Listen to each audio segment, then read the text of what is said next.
All right, this is the HaulMaster folding platform truck, right? This happens to be, mine is a 24 by 36. That's what it looks like when it's together. As you can see right now, it's upside down. One thing you want to notice is, okay, first off, all these bolts are already, they're in this hole, in the holes. As you can see, like right there, that one needs taken out still. But I'm about out of power. Anyways, a major note here is the ones in the rear by where the handle is, back here this side, them do not swivel. These don't swivel.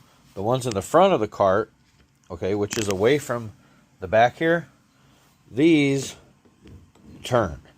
So that way, when you're driving, the front wheels will turn for you. You know what I mean? So, hope that helps anybody that may be putting this together.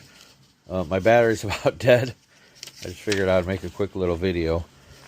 As you can see here, see where it says a handle? See the swivel caster? Yep, them go on the front. There you go. Hope that helps anybody out.